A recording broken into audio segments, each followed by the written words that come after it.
Dorothy O'Brand wrote in a book, I mean, nearly half a century ago, that it's impossible to fail. It's easy to not do. It's easy to neglect. It's easy to postpone and procrastinate and avoid. But if you're really in the process, it's impossible to fail. And that's really good news. That's interesting perspective, isn't it? And we talked about your relationships to the industry, and to fast forward it right up to now, at the very end of the last show, I had made reference to a thing that I think we spent a little time on. It was a circle graph, and I'm going to try to do as good a one as I can here. Not a bad circle. This is a circle, and it represents all the sales that are made. It doesn't matter if it's a Fuller Brush man selling a $3.55 item or a man selling jet aircraft. This is all the sales that are made. It really does apply across all industries. Exactly. So it's going to affect people coming from different areas of the selling industry, right? Now, over the years, by getting reports and watching carefully and out of my own experience, you begin to recognize there is some statistical realities in all processes. And one thing we've noticed is that of all the sales that are made, an estimated 30%, and geometrically, it's a pretty good chunk, but 30% of that volume of business is done just because you're there. Now, this is a brief review, but we might expand on it a little bit. Now, what I'm saying is that a salesperson, salesman or woman, has a product or a service, and they're out there in the world, and they're encountering people. And they're going to find that out of the sales that are made, some of them come very surprisingly, easily, almost like it was meant to be, destined, if you would.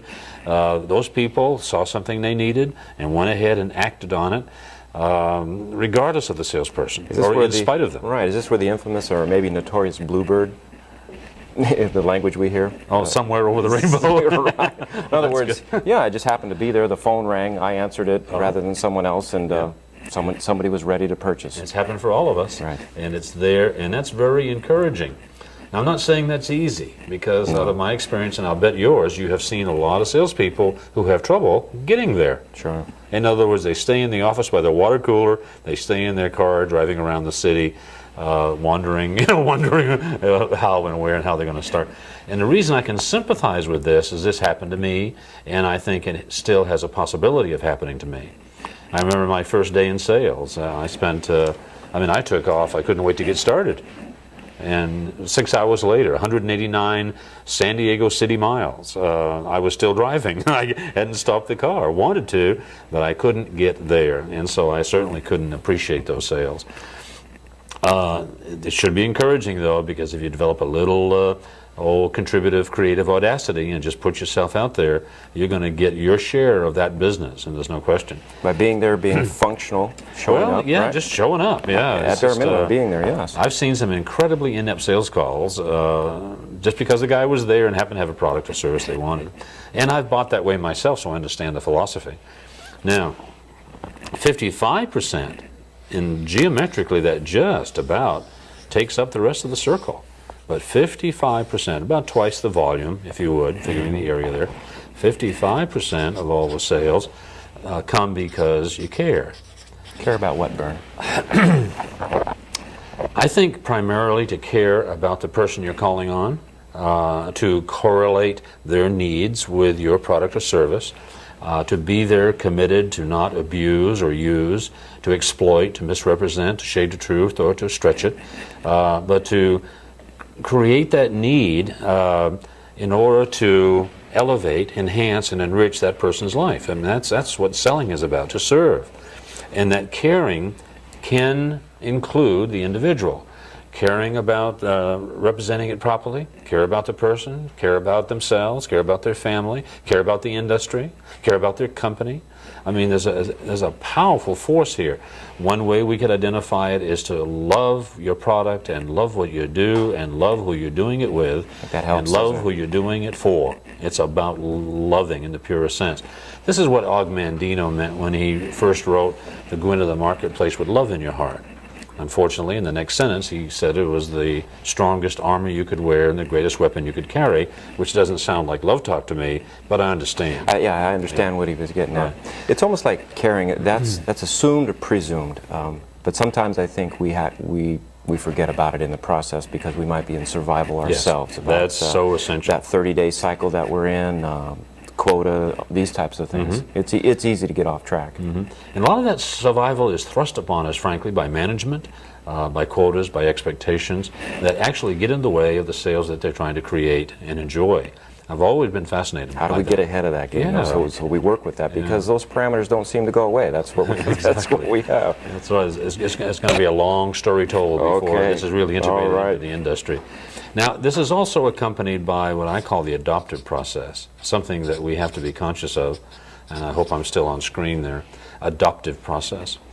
And what I became aware of after numbers of years in the field was that I would call on someone and I knew that I cared enough about them to adopt them, at least in the moment. Adopt them in the fact that I wanted the best for them. And somehow they seemed to sense that and would begin to posture themselves so that they could buy, if they could, logically. I mean, they had to get their logic in there. It had to be a sensible thing to do. But you could see that they were trying to find their way through to that point where I was going to make the sale. If you were adopting them, is it possible at a certain moment they were adopting you? Oh, absolutely. Yeah, that's it kind of what happens in a moment or two or a short period of time. There's a shift. It doesn't seem to matter who starts it either. I've been in homes, frankly, where I was a little bit disoriented, a little uncomfortable, hadn't totally embraced them, and yet somehow recognized that they like me for some reason. We don't know why. I mean, I might have reminded them of a son that died in Korea because I'm in that age group, or maybe they had a Santa Claus syndrome, or I don't know. But the thing of it is, What does that say for me? Yeah. They liked me, and therefore they were trying to posture themselves, and so I became more considerate, more aware of what I was doing, and that process took place. I think to be aware of this is important for like sales management, sales companies, to be very careful of territorial assignments. My experience in working with companies and consulting and what have you is that sometimes they really get into this territory idea, and they'll send Charlie out into the territory to call on these people over and over again, and Charlie just doesn't get the business. Right. Okay, and so Amelia comes along, and they send Amelia out, and she gets the sale, and they say, well, Amelia must be a better salesperson.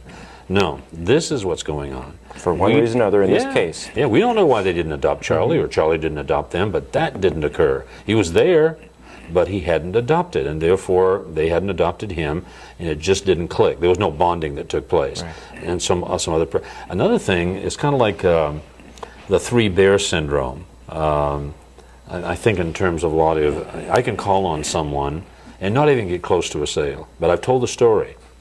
And then George comes along and he tells the story and he doesn't get the sale. And then you come along and you tell the same story and they buy real easy. Sometimes they don't even mention that we called on them. And you wonder what's going on here. Well, one is the adoptive process, and the other thing is the three-bear syndrome. And what I'm talking about, now you've got two little boys, I know, and you've had experiences reading to them. Years ago, when they were real little, you'd read them the Three Bears.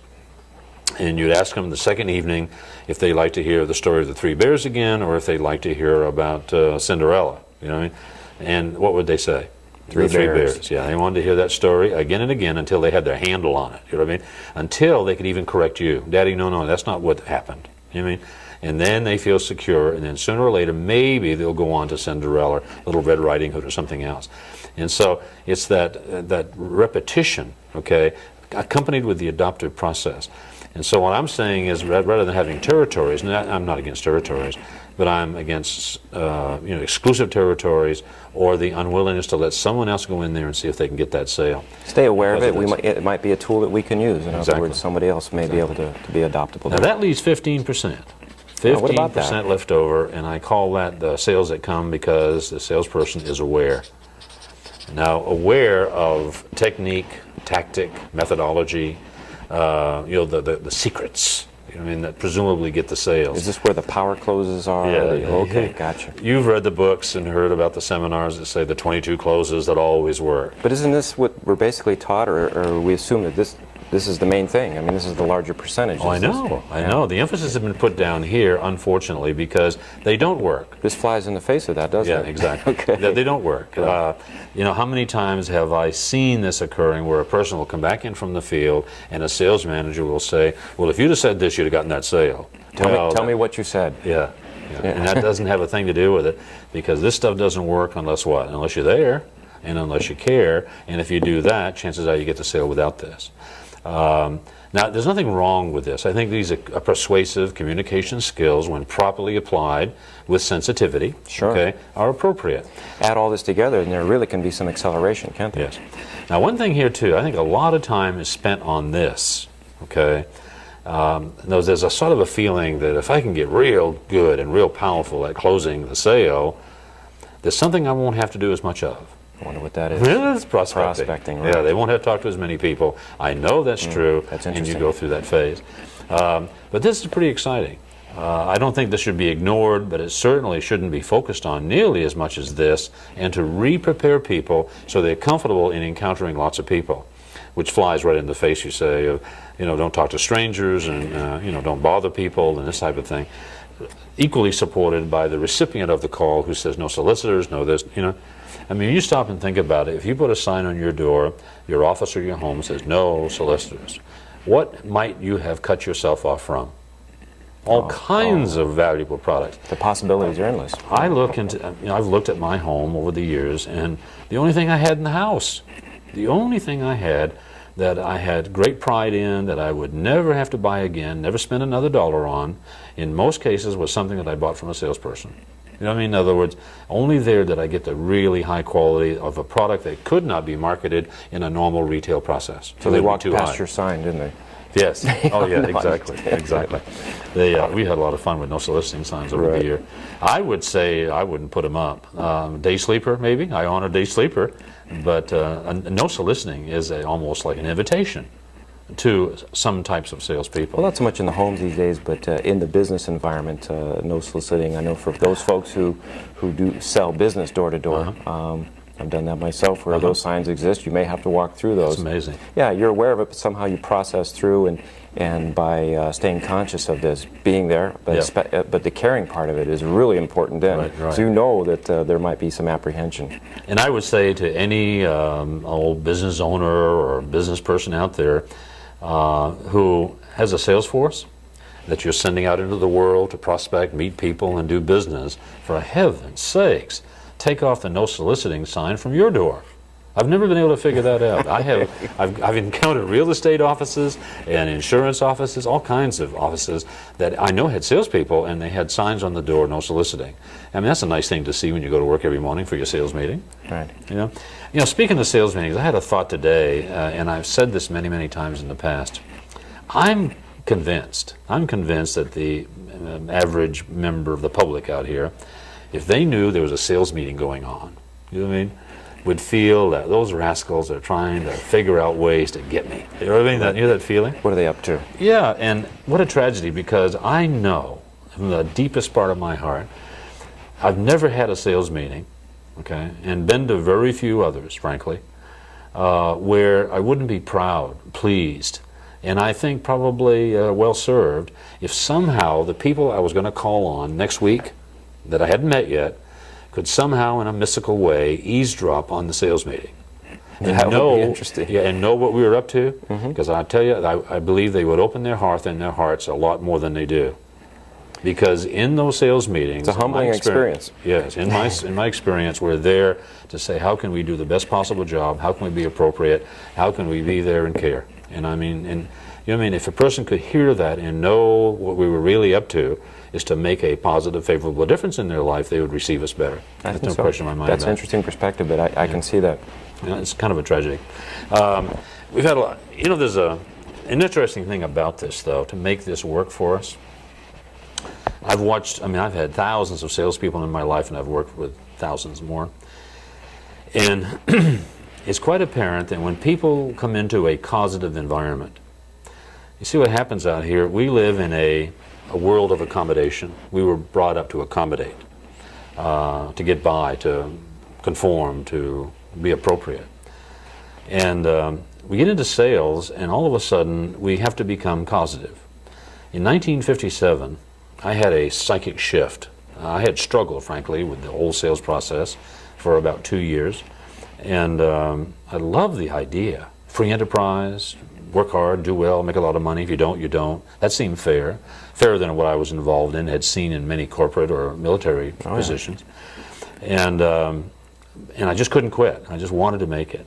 In 1957, I had this psychic shift where I realized that what I've been doing for the previous 2 years, and frankly for the previous quarter century of my life, was reacting to circumstances and accommodating conditions.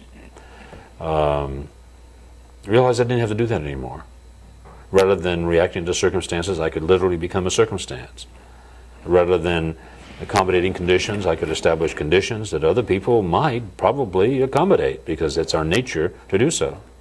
In other words, becoming causative instead of being at effect. That's a major shift. Not being the star salesman and running all over town. But yeah, exactly. Yeah, okay. you know, just being there, and that was a major step for me. And with that realization and some affirmations, in 90 days, I went from 1,200th manager internationally with Alcoa to #1. And I mean, I thought, wow, this is why we're talking about this evening. Mm-hmm. That happened years and years ago. And one of the things I've seen time and time again is that when people come into a creative, causative environment, there is like a twilight zone that they have to process through, where there is an evolution of that individual. Twilight Zone is good because if they haven't seen it, they feel it. That's right. Yeah. Evolution, there is a transition that must occur, not a transformation. I don't believe human beings transform, but a transition, a growth, an evolving, a re-preparation that has to occur, re-preparation, okay, and a re-perception of themselves in relationship to the world and people in it. A real interesting thing that has to occur. It's kind of like what has to happen is they come into this causative environment called selling, and they come in as buyers. There's our salesperson. Yeah, as buyers, non-buyers. What do you mean by that? Okay. Now, as a person looks in an ad, goes to an agency, gets an interview, goes, and it's a sales job. And he's there essentially with a life experience of buying and not buying. In other words, he's walked into a store and they said, "May I help?" And he said, "No, I'm just looking." I did it myself the other day, and I was looking for something specific. You know, well, why do I do that? I don't know why we do this. Yeah, we don't know. No, that's okay. I'm just looking. Other days, I walk in and I say, "Yes, as a matter of fact, I'm looking for a pair of black slacks." You know, I'm not going to say the size, but anyway, I'm buying. Right. Or I know that I've had people call me on the phone that I bought easily, and other times I don't want to talk to them. I've had people knock on the door, and I've received them graciously into my home and enjoyed the visit. Other times, I find a way to avoid them. And it happens very quickly. It's spontaneous. And that's what I mean by we're all buyers and non-buyers. And so we've had those experiences. So now we come into an environment, and we have to kind of force ourselves, squeeze ourselves. It's like a birth canal. I mean, it might be difficult and challenging and sometimes overwhelming, but we have to go through this twilight zone. Remember the TV show where they, you know, stepped through a mirror, or they walked across a threshold or over the brim of a hill, and they go into another space, another place. They're a different personality. Well, this has to happen to every person who's going to be successful in selling. They come as buyers, non-buyers. They squeeze through this twilight zone, emerging on the other side, having grown from the process, okay, into sellers, non-sellers. That's what those virtual bruises are that we feel as we go through that, right? And they're necessary. I mean, it's kind of like a little chick, I understand, that if you know there's a chick inside this egg about to be born, and you crack the egg and assist him out of it, okay, he'll probably die. He needs that pecking and the struggle, and that's part of their strength as they emerge into the world. They do, yes. And I think there's some value in that. And so, yes, this preparation period, or this twilight zone, should be embraced. You know what I mean? People should go to it and say, okay, what am I going to have to do now to grow? And that's what this is about. So now's the time to be understanding this material. I mean, we're going to go through this twilight zone regardless. We could emerge not really understanding specifically what we're about. Well, I've seen people get stuck in it and retreat. You know what I mean? I've never seen anyone who went through the whole process who didn't come out stronger, bigger, better than when they started, certainly. But a lot of people are not equipped to even make it through. You know, they get stuck in the canal, and that's the end of it. But this is an exciting experience. Now, what do I mean by seller, non-seller? It's someone who has accepted their authority. In other words, let's face it, a salesperson knows more about that product and what it can do and how it can enrich and enliven someone's life than anyone else in the world. Okay? And he has the authority to convey that persuasively and powerfully for whose best interest. for the clients. Yes. Sure. And so he has to accept that authority. If a person is a milquetoast and goes around with his hat in his hand, hoping to make a sale, surprised when he does, that's a pretty challenging environment. You know, we have to kind of accept the authority to sell, okay, to be persuasive, to be powerful and effective. At the same time, we have to become good non-sellers. And what I mean is extending your best effort, doing as well as you can, the person saying no, and being perfectly comfortable with that. In other words, it has to be okay that people say no. As a matter of fact, one of the tactics that I employ in my own mind is that I go out into the world giving people a chance to say no. See, and that's the only way I can find my yeses. So what about this don't take no for an answer, Bern? Oh, that's ludicrous. You've got to learn how to overcome and handle objections, Yeah, right? that's some of the most offensive talk in selling to Yeah. me. And I know that's a revolutionary That's good, too. comment, but I mean, you hear it all the time. I remember the first time I heard that, don't ever take no for an answer, and I thought, what am I supposed to do? That's silly. You mean if someone came into my home and I said no, they weren't to accept that? There's going to be a problem. I mean, that doesn't work. Or a problem in their business, their boardroom, wherever they're at. I always take no for an answer. Sure. I don't create no's, though. I don't create no's. If someone says I want to think about it, I can't afford it.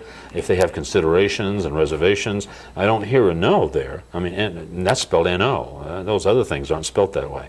And so I don't create no's, and I also don't create objections and this kind of thing, because I think I can't salespeople- afford it. It's not an objection. Right. It's a consideration that person has, a condition that might exist that we have to address and maybe honor. In some cases, we might be able to influence or affect it in some way to make a sale, but it has to be done graciously. Sellers, non-sellers. Now, you got to be a good non-seller, because you're going to do a whole lot more of that than you will anything else.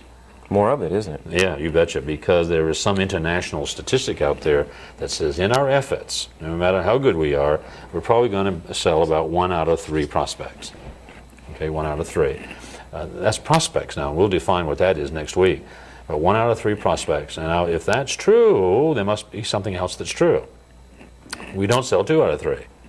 Now, on the surface, we can handle that, but at the same time, if you look at out of 1,000 presentations, 700 people are going to say no, and that has to be okay. It has to be okay.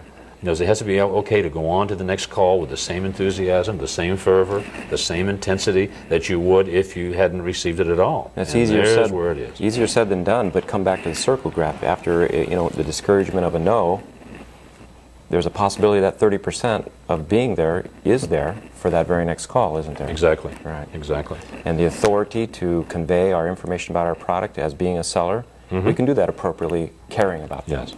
Yeah. Right. So And it if all you get fits over in here, there. you can do this. Right. I wanted to point out that they really do tie together. Don't they? Exactly. Exactly.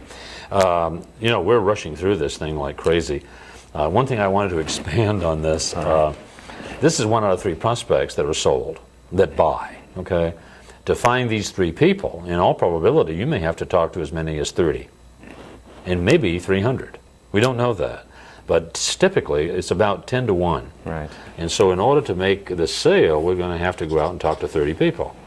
Now, this 30 people, you say just a little bit to lots of folks. And only those who lighten up, who exhibit interest, who show that spark, you slow down to see if they correlate as prospects. And we'll define what that is next week, possibly next week or some subsequent week. And then we do our very best presentation, and 1 out of 3 of those are going to say yes, and they will applaud our effort, and we're glad that we came, And I think that's what makes it all worthwhile. It's a nice feeling, isn't it? Yeah. There's a process that we go through that we're going to wait until next week and get into that's really fascinating. I see it happening over and over and over again. And if a person is just aware of it, they can move on to the next step, perhaps even more comfortably than normal.